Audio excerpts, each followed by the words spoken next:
Have you ever thought that a fruit you believed was good for your heart could actually cancel out your blood pressure medication after just one breakfast?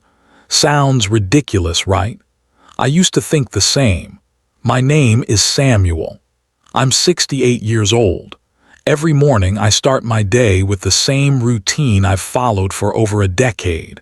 Take my meds, eat a serving of fruit, then go for a walk in the park with my wife. You might not believe it, but I honestly felt healthy. I felt in control of my blood pressure ever since I stuck to that routine. Each morning gave me a sense of peace, like I was doing the best I could for my health at this age. But just a few weeks ago, that routine broke down. I took my meds like always, ate the same fruit I thought was super healthy. And about 40 minutes later, during my morning walk with my wife, my heart started racing. I broke into a sweat, even though the weather was cool. My vision blurred. I had to sit on a park bench just to catch my breath.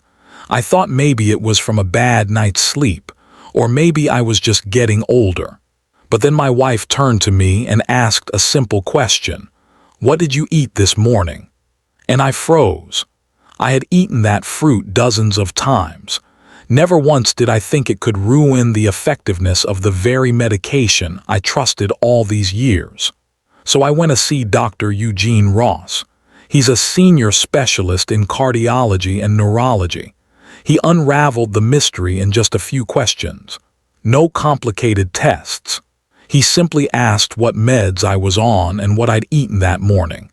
Then he looked at me and said, "After 60, fruit can either save your heart or hurt it. It all depends on how you eat it." I was speechless. Dr. Ross explained there are 3 very common fruits. Many older adults eat them every day, thinking they're boosting their health. But when eaten at the wrong time or in the wrong way, those same fruits can neutralize your meds. They can throw off your potassium levels, increase drug toxicity in your liver, and worse, silently block oxygen to the brain by triggering hidden blood clots. That's why I'm sharing this story. In this video, I'll walk you through exactly what Dr. Ross told me that day. Why certain fruits interfere with heart and blood pressure medications. Why electrolyte balance becomes dangerously sensitive after 60. And how you can still enjoy fruit every day without harming your blood vessels, heart, or brain.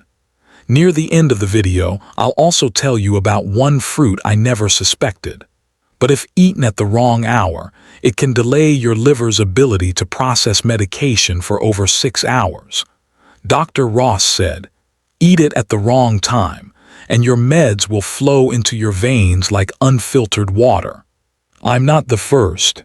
Dr. Ross told me he's seen over 40 seniors hospitalized in the past 12 months. They all had blood pressure instability despite taking their meds exactly as prescribed. And the one thing they all had in common, they thought they were eating clean. And the very first thing Dr. Ross told me to stop wasn't any drug. It was how I ate one soft, golden fruit, sweet, harmless looking, but taken at the worst possible time of day. I grew up in what you might call a banana family. What I mean is, bananas were always on the table. My mom would boil them, bake them, blend them into smoothies. My dad used to call them athlete fuel because he once read that bananas were packed with energy and good for the heart. Every morning he'd eat one banana, then walk around the neighborhood, arms swinging, steps full of pride. And I, like a mirror of him, kept that habit going for over 60 years. Until one morning, the soft, ripe banana I had always trusted threw my heart off rhythm. Literally. When I told Dr. Ross about it, I still didn't think anything was wrong. I said that morning I had a banana that was so ripe it was almost leaking juice. He looked at me, nodded once, and said something that made my blood run cold. "That," he said, "is the problem." He explained that the riper the banana, the higher the sugar and potassium levels. For younger folks, that's usually not a big deal. But after 60, things aren't so simple, especially if you're on diuretics or blood pressure meds like enalapril. These medications already make your body retain more potassium than usual. So when you add a banana to an empty stomach, your potassium spikes. That can mess with your heart rhythm, make you feel lightheaded, anxious, or even cause fainting. Dr. Ross looked at me and spoke slowly. Bananas aren't bad, but not everyone digests them like they did at 30. He shared another story with me. A man named Louis, 72 years old, lives not far from where I am. Every morning he had a bowl of oatmeal, one ripe banana, and his enalapril. After just 3 days of this routine, he landed in the ER with an irregular heartbeat. Thankfully, it wasn't a heart attack, but his blood tests showed something clear. Potassium levels way too high, and the cause wasn't the medication. It was the breakfast that seemed perfectly healthy. I shivered when I heard that. Then I asked him, so should I stop eating bananas completely? He shook his head. No need to quit, just eat them the right way. The fix was simple. Don't eat bananas on an empty stomach. Choose ones that are just ripe, not soft or spotted. Stick to half or one banana a day. And best of all, pair it with something that has protein, like plain yogurt or a few almonds. When protein is present, your body absorbs potassium more slowly, which helps your heart beat more steadily. I made the change the very next morning. No more bananas with oatmeal. Instead, I had a small cup of yogurt and a few walnuts. It didn't taste as sweet, but my heart felt calmer. No more palpitations, no more dizziness after breakfast, just steady footsteps and deep breaths as I walked with my wife. I thought bananas were the only problem, but then Dr. Ross looked at me and asked a gentle question. Do you drink orange juice in the morning? I nodded. He raised his eyebrows and said, good. As long as you're not taking medication. Otherwise, we need to have a serious talk about that innocent-looking drink. A glass of orange juice in the morning sounds refreshing. A simple, harmless, healthy habit. Honestly, I used to feel proud of myself for choosing orange juice over coffee. But I never imagined that very glass of juice could hold my medication inside my liver for more than 8 hours. That's not an exaggeration. It's exactly what Dr. Ross explained to me during a recent checkup. He asked, what do you usually drink after taking your blood pressure meds? I answered right away, orange juice, a full glass with ice. He paused for a few seconds, then turned his computer screen toward me. He pointed to a diagram filled with medical terms I never thought I'd care about. There was one word he circled, furanocoumarin. He said oranges, especially freshly squeezed juice, contain a compound called furanocoumarin. This compound slows down or even blocks a liver enzyme called CYP3A4. That enzyme is critical. It helps your body break down many medications, but when it's blocked, your meds don't get processed in time. They stay in your bloodstream too long, and the result is a stronger reaction. More side effects, even overdose. You think the pill has dissolved, Dr. Ross said, but really it's just waiting. And when medicine waits too long in the bloodstream, it can cause dizziness, low blood pressure, or an irregular heartbeat. I'm not the first person he's warned about this.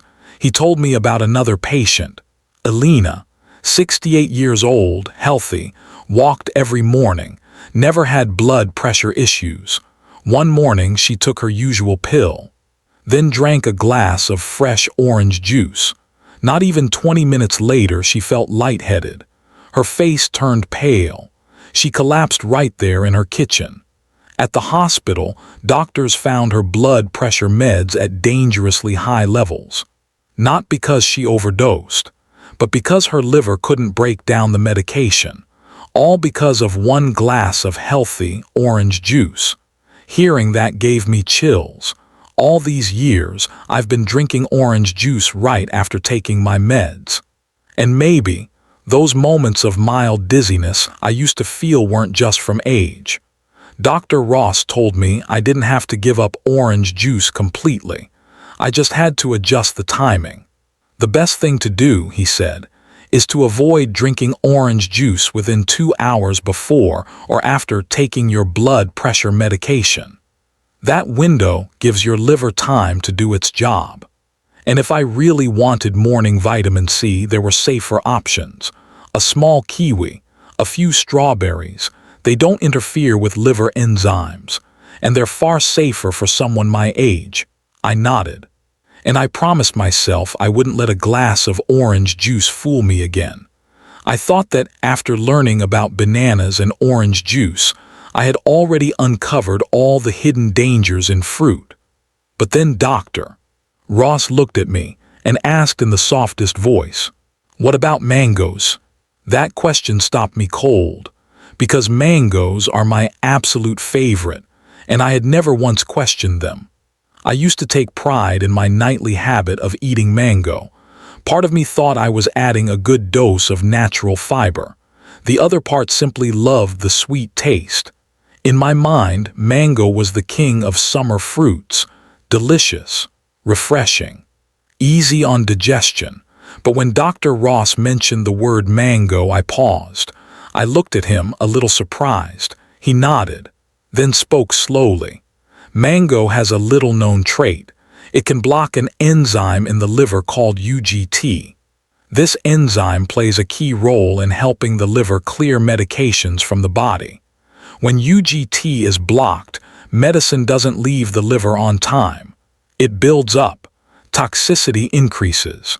The liver becomes overwhelmed. And if this continues, liver damage can follow. It sounded hard to believe, but Dr. Ross didn't stop at theory. He told me about an 80-year-old man from Oregon. He took his blood pressure meds each morning, ate healthy, stayed active. But after just 1 week, he began feeling unusually tired. He lost his appetite, felt a dull ache on the right side of his abdomen. At the hospital, his liver enzymes were alarmingly high. Tests showed clear signs of liver stress. Thankfully, they caught it early, but recovery took months. The reason? It wasn't the medication, it was his evening dessert. A small plate of soft, ripe mango every night before bed. I let out a long breath, because that sounded exactly like something I would do. Dr. Ross didn't tell me to give up mango forever. He just gave me a few small but valuable rules. If you want to enjoy mango, eat it at lunchtime. Wait at least 3 hours after taking your medication. Avoid mangoes that are overly ripe, soft, or too sweet. And if your liver has ever shown signs of weakness, it's better to go with honeydew melon or green apples instead. They're still rich in vitamins, but far easier on the liver. When I got home, I opened the fridge and saw a golden mango my wife had just bought. I didn't throw it away, but I saved it for the next day's lunch. For the first time in years, I realized even fruit needs a strategy. And that's when it hit me. The real danger isn't the fruit itself. It's not knowing how to eat it right after 60. A few common fruits, when eaten at the wrong time or in the wrong way, can quietly work against the very pills we count on every day. I used to think, what could possibly be wrong with eating fruit? I truly believed that as long as it was natural, with no sugar and no chemicals, fruit was always good for me. But after turning 60, I began to understand. My body was no longer what it used to be. What works well for others might be too much for my heart to handle. From the most familiar fruits, bananas, oranges, and mangoes, I had moments where my heart skipped a beat. Moments of dizziness. Moments when I thought I might need to change my medication. But thankfully, I found a doctor experienced enough to help me understand. The answer wasn't to stop eating. It was to eat wisely. Just by adjusting when I eat bananas, by learning to keep oranges away from pill time, by choosing the right hour for mangoes to support my liver. I avoided issues I never imagined. I stopped waking up in the middle of the night with my heart racing. I no longer feared mornings. Instead, each new day felt calmer. My heartbeat felt more steady than ever. This taught me something valuable. Not all fruit is harmless. Not everything from nature is automatically safe. Especially after 60, when your body changes but your habits don't. And the real danger isn't inside a banana, a mango, or a glass of orange juice. It lies in what we don't know, what we don't notice, what we don't question. In the next video, I'll share another fruit many people eat while dieting or trying to lose weight. But if your heart is weak, just 3 days in a row could make your blood pressure drop, and you won't know why. If this video made you pause and think about how you eat fruit each day, if you're also on medication like me, leave the word aware in the comments. Just one word, but it helps YouTube understand that this is something more people need to hear, so they don't have to learn this lesson the hard way.